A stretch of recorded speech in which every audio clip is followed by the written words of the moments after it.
Após um período com restrições mais severas, muitas cidades e estados começam a flexibilizar a circulação de pessoas e o funcionamento de atividades econômicas, você tem visto aqui.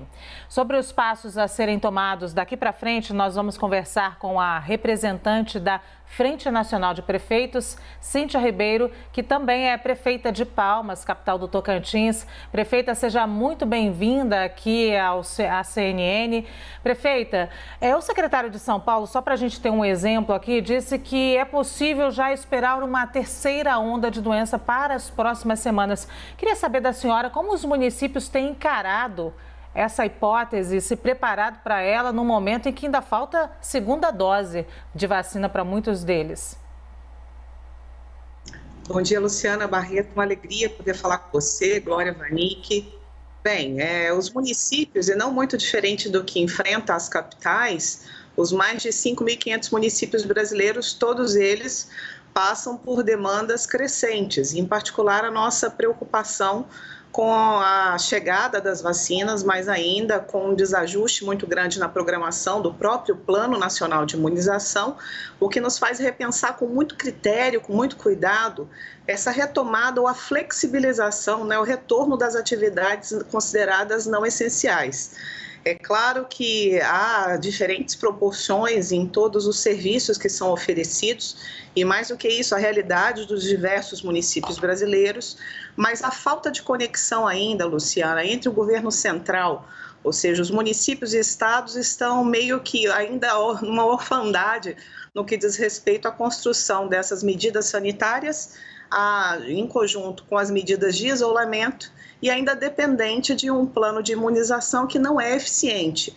Então, tudo isso nos faz repensar de uma forma muito local, e atendendo às demandas locais de cada cidade, de cada estado, em priorizar, obviamente, não apenas seguindo aí tudo o que é nos regulamentado ainda pelo próprio Ministério da Saúde, mas regulamentando também, e reforçando a necessidade das medidas de segurança, uma vez que a própria OPAS já se manifestou, inclusive agora nessa segunda onda que nós perdemos aí no primeiro quadrimestre do ano, em todo o Brasil, aqui em Palmas não foi diferente, muito mais pessoas, tivemos muito mais óbitos do que em todo o ano de 2020. Então, tudo isso nos leva realmente a repensar uma forma muito responsável e, obviamente, nós vamos ter todo o tempo para reconstruir as várias políticas públicas, mas, em primeiro lugar, está a vida do cidadão, a vida das pessoas para quem a gente trabalha. Prefeita, a gente tem visto os municípios fazendo essa mudança, nas restrições, mas mais ou menos semana a semana ou no máximo a cada 15 dias. Haveria uma forma de fazer isso de modo mais prolongado para que as pessoas consigam se programar de um outro modo, ou seja, os comerciantes consigam se programar, as pessoas que têm negócios consigam se programar de uma forma mais prolongada?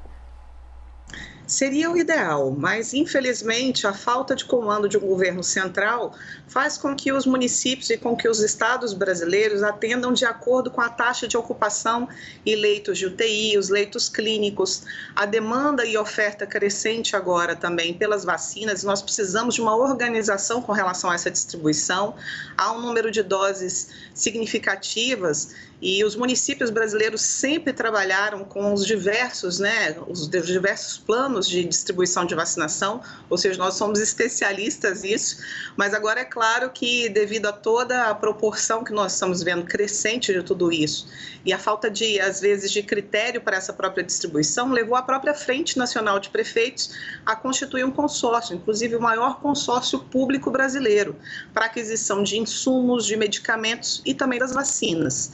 Ainda durante a semana, na quinta-feira, nós tivemos contato com com o embaixador da China no Brasil. Inclusive, houve um pedido, toda uma mobilização por parte da Frente Nacional de Prefeitos e do consórcio Conectar na aquisição de vacinas. Inclusive, há toda uma sugestão, pesquisas feitas em alguns municípios, como é o caso de Canoas, no Rio Grande do Sul, Osasco, em São Paulo, Fortaleza, que aponta a necessidade do retorno das aulas, da educação básica, principalmente nos nossos municípios. Mas uma coisa é clássica, inclusive ficou evidente nessas pesquisas, há uma insegurança muito grande, uma insatisfação das as pessoas e não ter esse retorno antes da imunização de toda essa classe que trabalha ali, toda a comunidade escolar, não apenas os professores. Prefeita, queria entender um pouquinho das nossas desigualdades regionais e eu vou aproveitar que a senhora é prefeita de Palmas, uma prefeitura do norte do país, para entender isso. Os nossos olhos, inclusive no jornalismo, muitas vezes a gente está muito focado nas grandes cidades e muito no sudeste e no sul. E aí eu queria entender o que está acontecendo nas prefeituras desse Brasilzão aí, são mais de 5 mil prefeituras de interiores. Eles estão vivendo a Covid da mesma forma que têm vivido os grandes centros urbanos? Tem cidades que estão em situações mais confortáveis? Eles têm tido desigualdade também na atenção que é dada na distribuição de doses, por exemplo, por ser uma prefeitura de muito longe ou com uma prefeitura com não tão exponencial como a gente vê, é o caso da prefeitura de São Paulo? Luciana, infelizmente, são em casos de crise, e essa crise é uma crise sem precedentes na história moderna, é que nós vemos o quanto as desigualdades saltam aos olhos. No Brasil não é diferente. Eu posso lhe dizer, eu hoje governo a capital mais jovem do país, né? E aí quando nós fazemos essa comparação, não há como as pessoas não compararem como que o desenvolvimento acontece de norte a nordeste, né, todos os rincões brasileiros.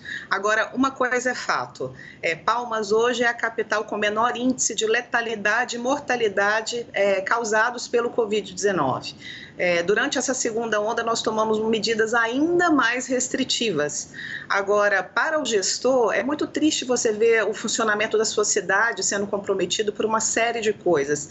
Mas mais triste ainda é você saber que a perda daquelas vidas, e aí nós estamos falando de mais de 406 mil vidas, que não são meramente estatísticas, né?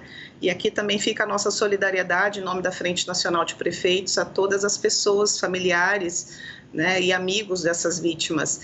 E é necessário ter esse olhar muito cuidadoso, em particular em Palmas, durante a edição de decretos de medidas mais restritivas, eu infelizmente sofri ameaça. A porta da minha casa ficou ocupada durante muitos dias por manifestantes que não entendem e gritavam, na realidade, por falência, querendo comparar falências de CNPJ e CPFs. Enfim, a gente chega a um momento alarmante. Eu não sei se outras prefeituras, converso muito com os meus colegas prefeitos, infelizmente eu sou a única mulher hoje que comanda uma capital no Brasil, mas eu vejo que eles às vezes são um pouco mais tolerantes com os homens, né? E talvez nos grandes centros, nas cidades maiores, isso não aconteça com tanta frequência. Mas sim, ainda acontece muitas distorções Brasil afora, Luciana. Infelizmente, nós assistimos extremos, né? Às vezes algo que não deveria existir numa pandemia. A polarização, ideias, né, ideias políticas, um idealismo que não pode ser discutido quando o que está à frente de tudo isso são vidas, e vidas para as quais a gente trabalha e tenta salvar, né, no dia a dia com todos os nossos esforços. Agora, é muito diferente, sim. Dentro da própria Frente Nacional de Prefeitos, nós discutimos, a realidade de Fortaleza é diferente da realidade de São Paulo, é diferente do que acontece em Porto Alegre, é diferente do que acontece aqui em Palmas, e infelizmente esse Brasil de tantas distorções, né, tem se tornado ainda mais evidente agora na hora de salvar as pessoas. Mas uma outra coisa, Luciana, que vale muito a pena pontuar é que o Sistema Único de Saúde, ele realmente funciona. E foi justamente nessa crise que ele foi mais provado.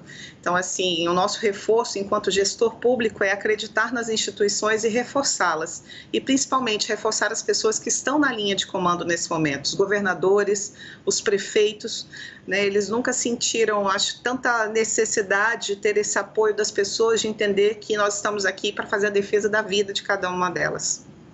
Muito obrigada, então, a representante da Frente Nacional de Prefeitos, Cíntia Ribeira, que é prefeita de Palmas, capital do Tocantins. Muito obrigada, prefeita.